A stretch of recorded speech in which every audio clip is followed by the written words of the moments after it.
Medina ইউনিভার্সিটির একজন professor, তিনি ক্লাসে নিচ্ছিলেন। প্রফেসর আব্দুর রহমান আলী আল হাত্তাব, বেঁচে আছেন না ইন্তেকাল করছেন আমি জানি না, আমার টিচার।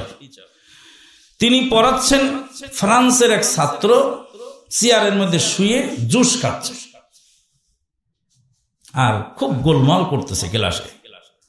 তা আমি বিরক্ত হয়ে বললাম, স্যার আপনি হয় আওয়াজ জোরে করুন আর নাই এই দুষ্টুদেরকে ক্লাস থেকে বের করে দিন, দুষ্টুদের চিৎকারে আমরা ক্লাস বুঝতে পারছি না।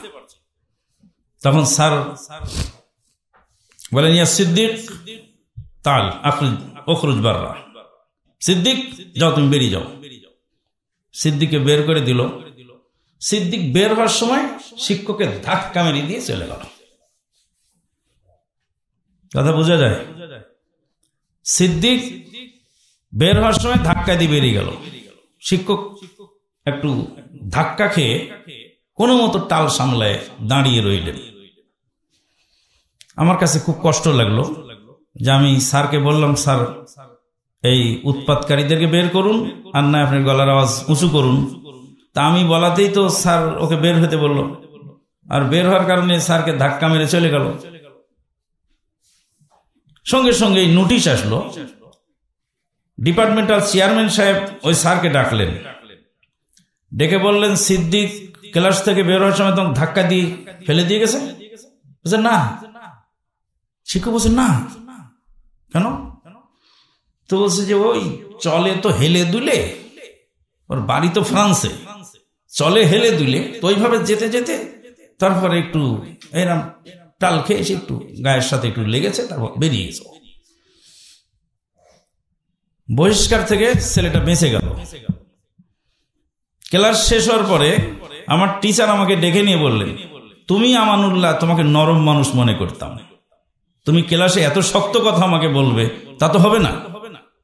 তুমি আমাকে বলা হয় ইমান তারফা সাওতাক ওয়া ইমান তুসকিতিল মুশাউবিশিন, দুষ্টদেরকে দমন করেন আর নয় আপনি গলার আওয়াজ উঁচু করেন, এরকম কথা তুমি বললে তোমার কাছে আমি আশা করিনি।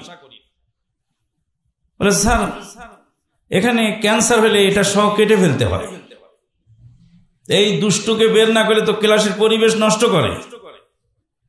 তখন স্যার বললেন, তুমি জানো আমাকে চেয়ারম্যান ডেকে বলেছিল সিদ্দিকি ধাক্কা মেরেছে। আমি না, আমি যদি বলি ধাক্কা মেরেছে এখন তাকে বহিষ্কার করবে। তুমি আমানুল্লাহ বাংলাদেশি, তোমার দেশে ইসলাম আছে, ফ্রান্সের মাটিতে এই সিদ্দিক একদিন বাতি জ্বালাবে, ফ্রান্সের মাটিতে এই সিদ্দিক একদিন বাতি জ্বালাবে।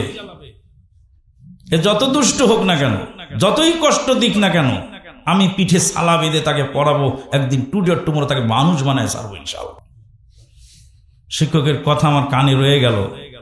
যখন রিয়াদে কর্মরত অবস্থায় মদিনায় ঢুকলাম, মসজিদে নববীতে হেঁটে যাচ্ছি, এক পিলারের গোড়ায় সিদ্দিক বসে কোরআন পড়তেছিল। লাফ দিয়ে উঠে এসে আমাকে জড়িয়ে বলল, সিদ্দিক মিন ফারান্সা। চোখের পানি বুক ভেসে গেল। একদিন বলেছিল শিক্ষক, সিদ্দিক মানুষ হবে, সিদ্দিক ফ্রান্সের মাটিতে বাতি জ্বালাবে, বেদিনের দেশে দিন পৌঁছাবে সিদ্দিক। সেই সিদ্দিক আজকে কোরআন তেলাওয়াত করছে। সিদ্দিকের চেহারা কত সুন্দর হয়েছে, এত সুন্দর দাড়ি আর এত সুন্দর তার পোশাক। যেই দুষ্টু সিদ্দিক ক্লাসে বসে সেদিন জুস খেত, সেই সিদ্দিক আজকে মানুষ হয়ে ফ্রান্সের মাটিতে ইসলামের বাতি জ্বালাচ্ছে।